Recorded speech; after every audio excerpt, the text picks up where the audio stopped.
Hello, good afternoon everyone. My name is Vaibhav Kulshrestha and today we will discuss about a very important topic which is inflation, मुद्रास्फीति. Recently चुनाव हो भी रहे हैं कई सारे स्टेट्स में. अगले साल हमारे यहाँ लोकसभा के भी इलेक्शन है और जब भी कभी इलेक्शन होता है उसमें इन्फ्लेशन एक बहुत इंपॉर्टेंट रोल प्ले करता है. जो विपक्ष है, अपोजिशन है, वो सत्ता पक्ष पे हमेशा ये आरोप लगाता है कि महंगाई है, मुद्रास्फीति है, इन्फ्लेशन है. और इसी इन्फ्लेशन के कारण सरकारें बनती भी हैं, सरकारें गिरती भी हैं. तो आज हम जानेंगे कि ये इन्फ्लेशन बेसिकली होता क्या है, व्हाट इज दिस, और इसके पीछे क्या कारण है, कॉजेस क्या क्या है, कॉजेस के बाद इसके इम्पैक्ट क्या होते हैं इकोनॉमी पे, और इससे निपटने के क्या क्या उपाय होंगे. उससे पहले types, what are the types of inflation, और इसको कर्ब करने के लिए क्या प्लान होते हैं, यानी कि आरबीआई और गवर्नमेंट ऑफ इंडिया क्या क्या काम करती है. तो सबसे पहले व्हाट इज इन्फ्लेशन. तो inflation is a situation in which there are two types of conditions happen. First, ये वो सिचुएशन है जिसमें पहले एक तरफ general price level, general price level of goods and services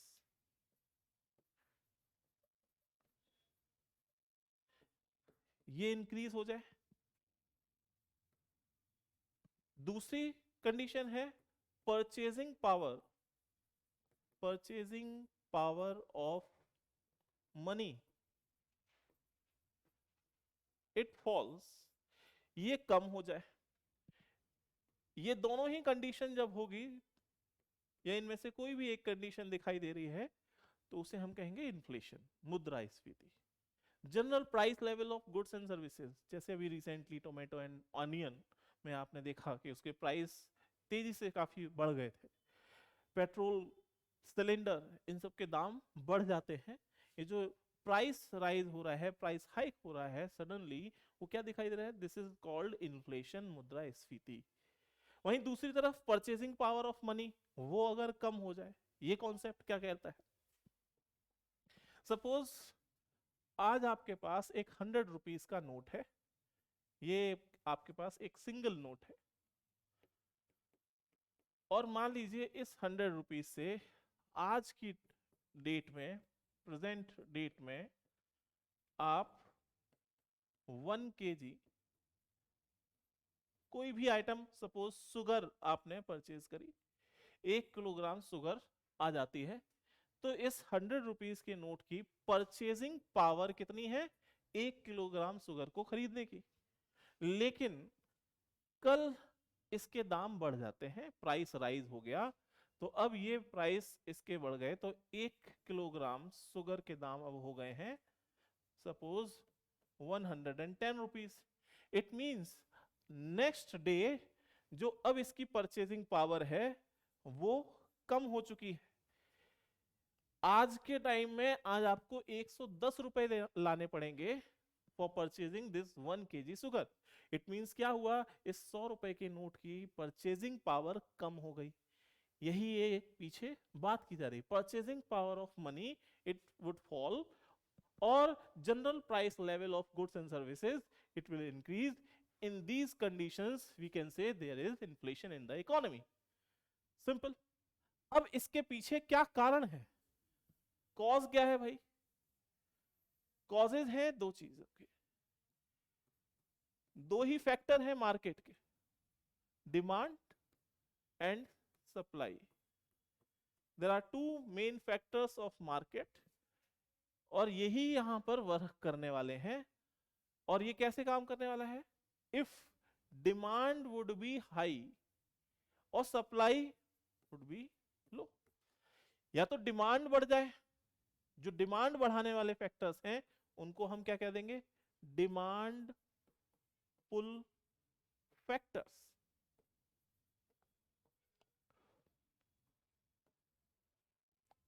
ठीक है, demand pull factors, demand increase हो जाए. जैसे मान लीजिए जब भी ओनियन है या फिर कोई भी चीजों के दाम बढ़ रहे हैं तो उसके पीछे क्या फैक्टर काम करता है, डिमांड का। अगर मान लीजिए पॉपुलेशन इंक्रीज हो जाए, suppose population increase, due to population increase, आज किसी एरिया में 100 लोग रहते थे, कल वहां पर 1000 लोग रहने लगे, तो उस एरिया में डिमांड कितनी जनरेट होगी, 1000। इट मींस वहां पर डिमांड ज्यादा हो जाएगी। सप्लाई अभी हम कांस्टेंट मान लेते हैं, सपोज सप्लाई इज कांस्टेंट, तो उस सिनेरियो में जो वो सेल कर रहा है वो क्या करेगा, ज्यादा से ज्यादा बेनिफिट कमाना चाहेगा, प्रॉफिट कमाना चाहेगा, तो वो उसके दाम बेचने के लिए थोड़े से ज्यादा कर देगा। 100 रुपीज है, 200, 500, ज्यादा से ज्यादा मुनाफा करना है। जैसे आप जब कहीं मूवी वगैरह या फिर अभी वर्ल्ड कप में मैचेस वगैरह देखने के जाते थे, तो टिकट्स के दाम, नॉर्मल टिकट के दाम कुछ होगा, लेकिन टिकट सारी सेल हो चुकी है, तो ब्लैक टिकट भी लोग बेचते हैं। तो वो टिकट हमेशा क्या होगा, ब्लैक टिकट हमेशा जब भी आप खरीदेंगे तो उसके नॉर्मल के दाम से ज्यादा ही होगा। और ऐसा क्यों है, क्योंकि डिमांड ज्यादा है, सप्लाई बहुत कम, पॉपुलेशन इंक्रीज हो जाए। दूसरा, लोगों की इनकम बढ़ जाए। अगर लोगों की इनकम ज्यादा हो जाएगी, कल तक आप 100 रुपए कमाते थे, आज आप 1000 रुपए कमाने लगे, तो अब आपके मार्केट में जाके आप कितने रुपए की डिमांड क्रिएट कर सकते हो या करोगे, 1000 रुपए की। जितने ज्यादा पॉकेट में पैसे, उतनी ज्यादा की डिमांड क्रिएट करोगे। या फिर एक और काम हो जाए, लोगों के पास ब्लैक मनी बहुत आ जाए। Black money, black money means untaxed money, वो मनी जिसके ऊपर टैक्स न दिया गया हो, इनकम टैक्स पे नहीं किया है, वो मनी हमेशा क्या कहलाएगा, ब्लैक मनी। तो ब्लैक मनी अगर आ जाएगा तो ब्लैक मनी को कहाँ ज्यादा तो रखोगे नहीं, कहीं ना कहीं खर्च करोगे। खर्च करने का ही मतलब है, it means you are creating the demand in the economy. और डिमांड आप ज्यादा करोगे, सप्लाई उतनी है नहीं, इट मींस प्राइस राइज वहां पर देखने को मिलेगा। ठीक है, ये यहां पर है। इसके अलावा भाई सप्लाई कम हो जाए, ठीक, या फिर कॉस्ट में अगर आपको देखने को मिले कि कॉस्ट पुश फैक्टर है, एक तो हो गया डिमांड पुल फैक्टर, दूसरी तरफ है cost push factors. Cost push factors means वो फैक्टर्स जो किसी भी आइटम यानी कि गुड्स एंड सर्विसेज का प्राइस को बढ़ा दे। उसमें क्या क्या है आ सकता है, इंफ्रास्ट्रक्चर, बॉटलनेक, यानी कि इंफ्रास्ट्रक्चर की कहीं कमी। मान लीजिए कहीं प्रोडक्शन हो रहा है, इलेक्ट्रिसिटी अचानक से चली जाए, तो प्रोडक्शन हो सकता था 1000 यूनिट्स का, लेकिन वो रुक गया, 150 या 200 ही प्रोडक्शन हो पाया यूनिट का। इसका मतलब क्या हुआ कि अब मार्केट में सप्लाई 1000 की जगह सिर्फ 150 या 200 है, तो मार्केट में क्या हो गया, सप्लाई कम हो गई। सप्लाई कम, डिमांड ज्यादा, it means there would be inflation. एक तो ये हो गया। और क्या फैक्टर हो सकता है कि जो इनडायरेक्ट टैक्सेस हैं, इनडायरेक्ट टैक्सेस ये इंक्रीज हो जाए। कोई भी आइटम, मान लीजिए ये पेन बना, मान लीजिए 10 रुपए का बना है, इसके ऊपर 2 रुपए का इनडायरेक्ट टैक्स जीएसटी लगता है, तो मान लीजिए ये आइटम सेल हो रहा है 12 रुपए का। अब ये इनडायरेक्ट टैक्स बढ़ा के हमने कर दिया 5 रुपए का, तो अब यहां पर 15 रुपए का आइटम सेल होने लगेगा, यानी कि प्राइस राइज हो गया ना। कॉस्ट पुश फैक्टर, कॉस्ट को बढ़ाने का काम कर रहा है ये। तो इसी तरीके से डिमांड और कॉस्ट पुश फैक्टर्स ये दोनों डिसाइड करते हैं कि मार्केट में डिमांड और सप्लाई को कैसे करना है। मींस उसके बीच में इक्विलिब्रियम वाली कंडीशन मेंटेन जब नहीं होगी, और उसमें भी when demand is greater than supply, then definitely there would be inflation. Now अगर हम बात करें कि भाई इसके टाइप्स क्या क्या है, व्हाट आर द टाइप्स, तो सबसे पहला जो टाइप आता है, एक ग्राफ से भी समझते हैं इसको। ये हो गया टाइम स्केल, और इधर हो गया हमारा परसेंटेज। तो पहला जो यहां पर फर्स्ट टाइप आ रहा है, that is called creeping, creeping inflation. This creeping inflation means, this is creeping inflation, it means right now inflation की जो वैल्यू है, इट लाइज बिटवीन 2 to 3%। 2 से 3% के बीच में ये हमेशा लाई करेगी। And it is mild inflation which is good for our economy. किसी भी इकोनॉमी के लिए ये बहुत अच्छा रहता है। डेफिनेटली वहां पर कुछ ना कुछ वो डिमांड जनरेट होती रहेगी। यही एक प्रश्न भी आता है कि क्या इन्फ्लेशन किसी इकोनॉमी के लिए अच्छा है, या इन्फ्लेशन ना हो तो अच्छा होगा। अगर इन्फ्लेशन नहीं होगा, मान लीजिए इन्फ्लेशन उस वक्त 0 है, एक एज्यूम कर लेते हैं, अगर इन्फ्लेशन 0 है तो कुछ चीजों की डिमांड क्रिएट हो रही है, कुछ के सप्लाई हो रही होगी। प्रोडक्शन, अगर डिमांड ही नहीं होने वाली है, इन्फ्लेशन 0 का मतलब डिमांड और सप्लाई बिल्कुल इक्विलिब्रियम में आ चुका है। यहां पर क्या है, डिमांड अभी भी सप्लाई से ज्यादा है, 2 to 3% माइल्ड में है, ठीक है, थोड़ा सा ही ज्यादा है। तो अगर थोड़ा सा भी डिमांड ज्यादा होगी तो सप्लाई करने के लिए, इस डिमांड को फुलफिल करने के लिए जितनी भी प्रोडक्शनल यूनिट्स हैं, मैन्युफैक्चरिंग यूनिट्स हैं, वो अपना प्रोडक्शन करेगी। फॉर एग्जांपल दिवाली आने से पहले लोग नवरात्रे से क्या करते हैं, गाड़ियों की बुकिंग कर रहे हैं, बुकिंग टोकन्स दे दिए जाते हैं। अमाउंट देने के बाद वो सारा रिकॉर्ड्स फैक्ट्री तक पहुंचाया जाता है। उसकी डिमांड है कि इस मॉडल की गाड़ी की ज्यादा डिमांड आ रही है, इसका प्रोडक्शन करो। तो मारुति की अगर गाड़ी है वो मानेसर प्लांट में उसको बना दिया जाएगा, और पूरे ऑल ओवर इंडिया में जहां जैसी डिमांड आई है वैसी सप्लाई की जाएगी। अगर डिमांड और सप्लाई बराबर हो जाती है तो एडिशनल मैन्युफैक्चरिंग की जरूरत ही नहीं पड़ेगी। इसका मतलब जो प्रोडक्शन हो रहा है किसी इकोनॉमी में, उसको वहीं थाम दिया जाएगा, रुक जाएगी, और नया कुछ प्रोडक्शन नहीं होने वाला। जितनी डिमांड उसको सप्लाई तुरंत मिली जाएगी। इट मींस धीरे धीरे इकोनॉमी स्टैग्नेंट होने लगेगी, थमने लगेगी, इकोनॉमिक ग्रोथ होते हुए नहीं दिखाई देगी। That is why for our economic growth inflation is very necessary. Okay, so this is creeping inflation which always lies between 2 to 3%. This is called creeping. Next is walking inflation. Walking, creeping means होता है हिंदी में रेंगना, धीरे धीरे रेंगेगी। Walking उससे तेज है, चलना है, ठीक है। वॉकिंग के बाद थर्ड आती है रनिंग, और यू कैन से गैलोपिंग, दौड़ना। गैलोपिंग मींस होता है, गैलोपिंग इन्फ्लेशन मींस घोड़े की तरीके से दौड़ना, गैलोप करके घोड़ा दौड़ रहा है।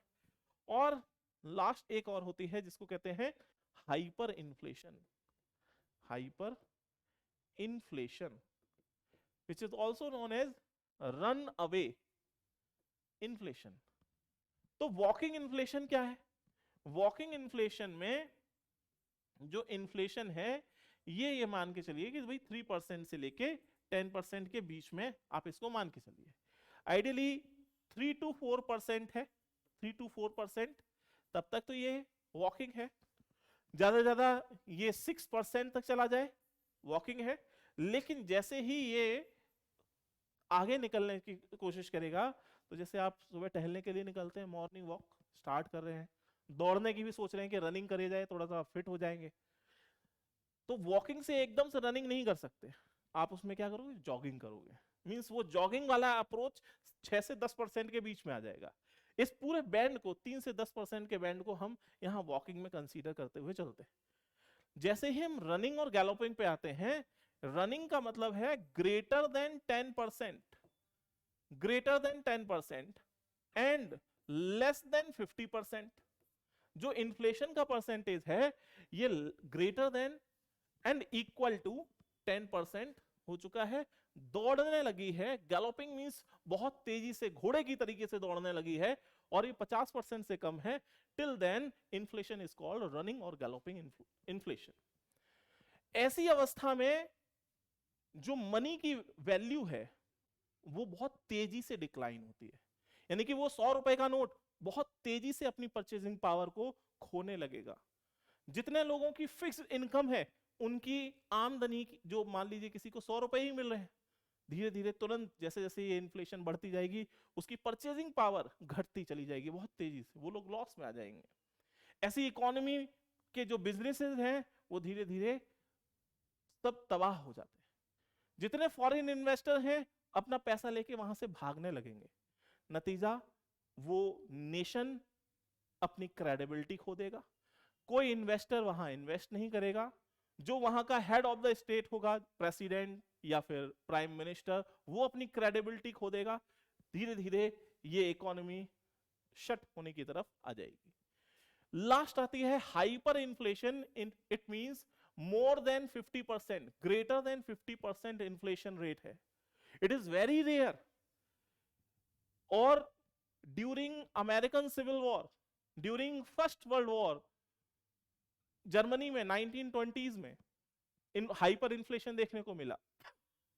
इन 2000 जिम्बाब्वे में हाइपर इन्फ्लेशन देखने को मिलता है। वहां पर 100 ट्रिलियन डॉलर का एक नोट भी बनाया गया। आप समझिए कि 100 ट्रिलियन डॉलर, हमारे यहां मैक्सिमम कितना है? 2000 का था, वो भी वापस ले लिया, अभी 500 रुपए का मैक्सिमम नोट है। आरबीआई के पास पावर है, वो 10,000 तक का ही मैक्सिमम नोट छाप सकती है अभी, 10,000 तक का। और वो कितना है? 100 ट्रिलियन जिम्बाब्वे डॉलर। इसका एक नोट लेके आप चल रहे हो, सपोज अगर इतना ही रुपए का नोट लेके चलोगे तो आप मतलब पूरा एक स्टेट खरीद सकते हो, 4-5 स्टेट खरीद सकते हो अगर केवल ये रुपए में होता।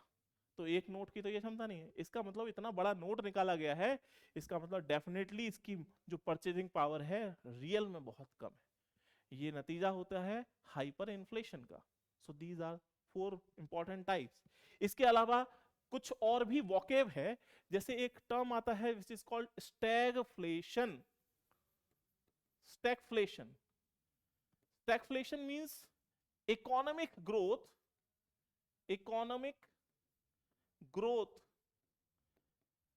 इज स्टैग्नेंट, वो थम चुकी है, आगे बढ़ नहीं रही है। लेकिन इस कंडीशन में इन्फ्लेशन बहुत ज्यादा है, high inflation and very high unemployment.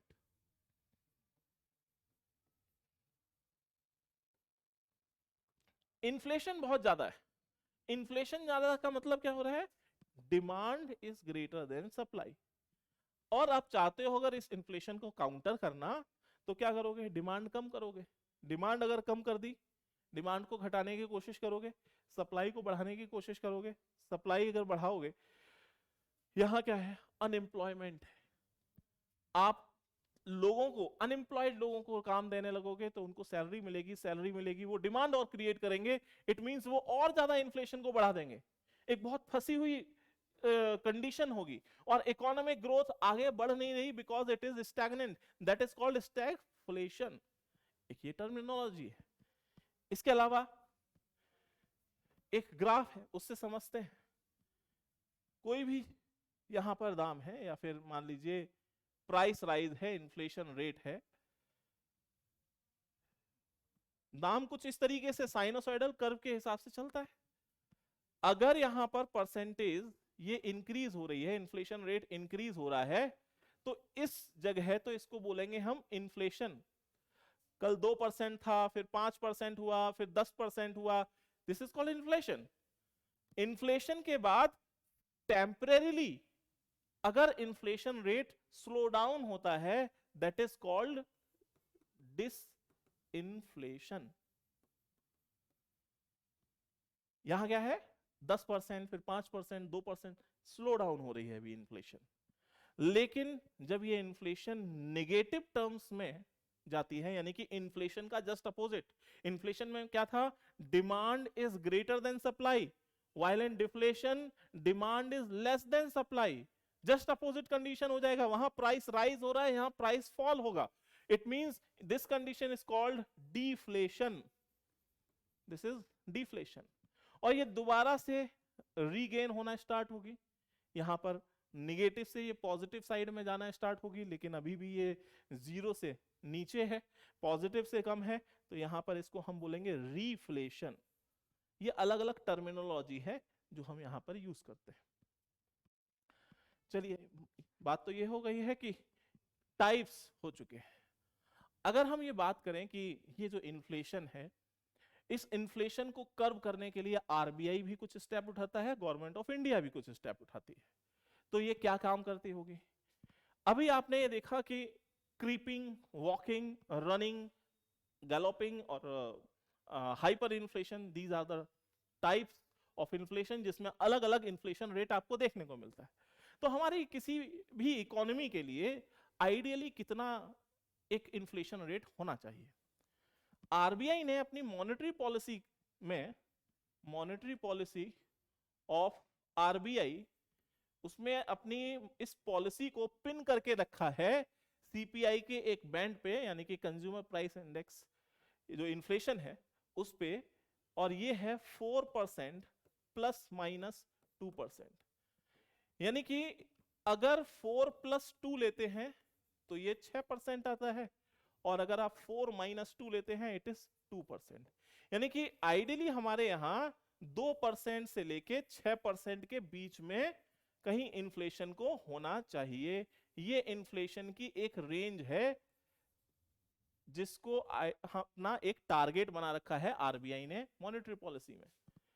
अगर 6% से ज्यादा निकलने की कोशिश होगी तो कम करने का प्रयास किया जाएगा, 2% से कम होने का प्रयास करेगा तो बढ़ाने का प्रयास। मींस ये एक बेस्ट बैंड होगा जिसमें इकोनॉमी बहुत अच्छे से वर्क करेगी, उससे कम उससे ज्यादा लॉस का टॉपिक हमें देखने को मिलेगा, या लॉस हमें देखने को मिलेंगे, हमारी इकोनॉमी नेगेटिव साइड में चली जाएगी। तो इसके लिए अब आरबीआई क्या करेगी कि मान लीजिए अगर इन्फ्लेशन बहुत ज्यादा है, इन्फ्लेशन ज्यादा है, इन्फ्लेशन का मतलब सीधे सीधे क्या है, demand is greater than supply, तो कोशिश करेगी कि इस डिमांड को जो यहां पर बहुत बढ़ा हुआ है इसको कम करने का प्रयास करेगा, try to reduce the demand.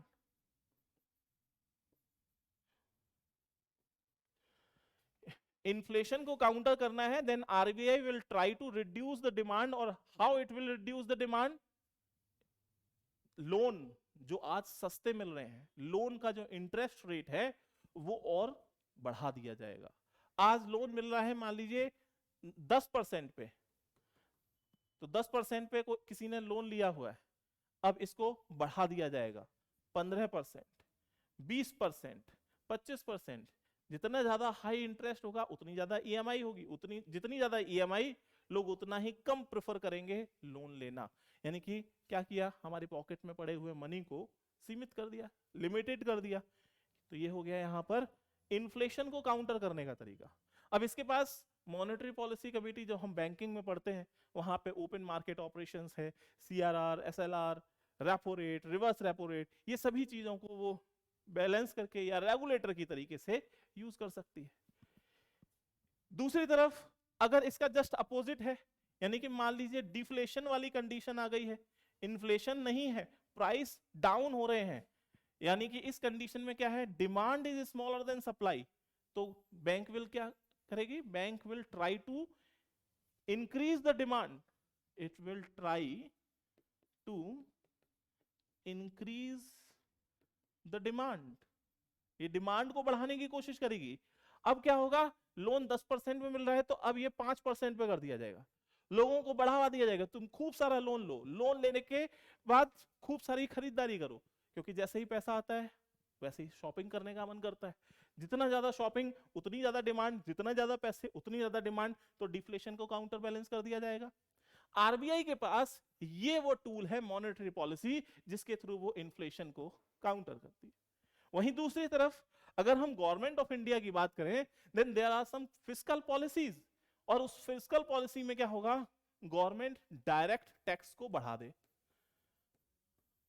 अगर डायरेक्ट टैक्स को बढ़ा दिया जाए, सपोज आज हमारी इनकम है और इनकम इज 100 रुपीज, जिसमें से डायरेक्ट टैक्स हमने देना है आज 10 रुपए, तो जो हमारी डिस्पोजेबल इनकम है, disposable income, it is 100 minus 10, 90 rupees, 90 रुपए है। अगर डायरेक्ट टैक्स को बढ़ा दिया जाए, 20 रुपए कर दिया जाए, तो कल डिस्पोजेबल इनकम यहां पे कितनी हो जाएगी, 80 रुपए हो जाएगी। यानी कि डिस्पोजेबल इनकम का मतलब आप कितनी खर्च कर सकते हो। आज आप 90 रुपए खर्च कर सकते हो, मीन्स 90 रुपए की डिमांड क्रिएट कर सकते हो। डायरेक्ट टैक्स बढ़ा दिया, अब कल आप सिर्फ 80 रुपए की डिमांड क्रिएट कर सकते हो। यानी कि आज डिमांड ज्यादा है, कल डिमांड कम हो जाएगी। तो इन्फ्लेशन के टाइम में क्या है, demand is greater than supply. Demand को कम करना है तो डायरेक्ट टैक्स बढ़ा दिया जाए। ठीक है, इस तरीके से हम यहां पर काम कर सकते हैं। या फिर एक काम और भी हो सकता है, अगर सरकार करे कि चाहे तो यहां पर इनडायरेक्ट टैक्सेस को भी बढ़ा दे।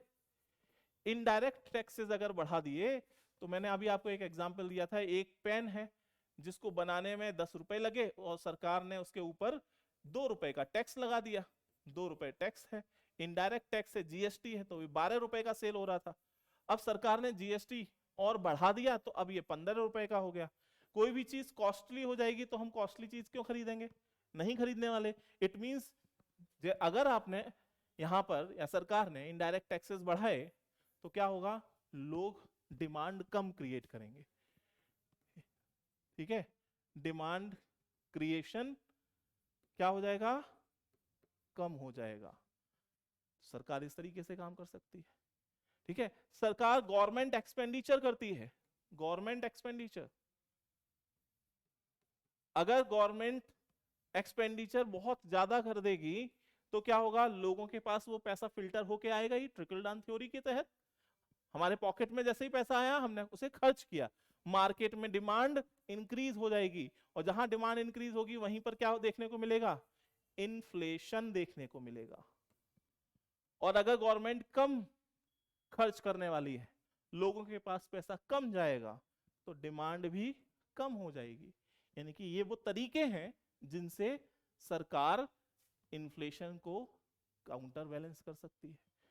तो गवर्नमेंट ऑफ इंडिया, आरबीआई कैसे इसे बैलेंस करेगी, ये भी हमने देख लिया।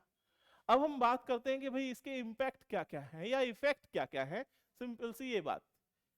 तो पहली बात तो ये है कि वैल्यू ऑफ मनी, और you can say purchasing power of money, वो क्या हो जाएगी, कम। अभी हमने देखा 100 रुपए के नोट की परचेजिंग पावर कम हो गई, वैल्यू कम हो गई।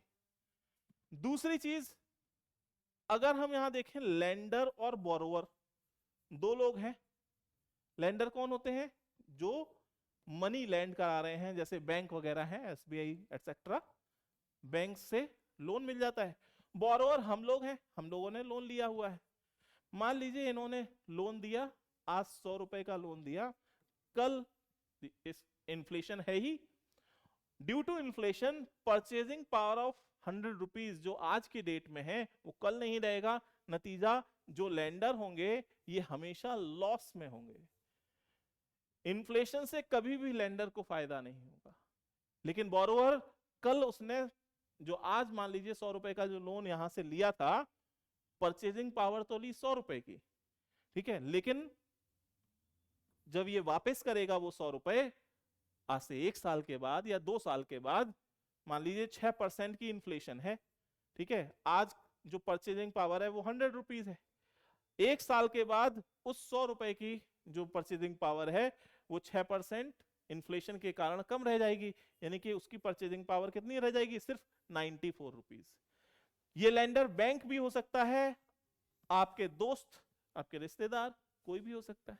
यानी कि जो भी व्यक्ति लोन देगा, कैसे भी उधार आपने दिया, आप लॉस में रहोगे, और जिसने लोन लिया है वो मजे में रहने वाला है, क्योंकि उसने जब परचेजिंग पावर ली थी वो 100 रुपए की थी, आपको वापस कितने की कर रहा है, 94 रुपए, मीन्स पहले से कम। इट मीन्स बोरोवर हमेशा फायदे में रहने वाला है। ऐसे लोग जिनकी फिक्स्ड इनकम है, फिक्स्ड इनकम, ये भी हमेशा लॉस में रहने वाले हैं।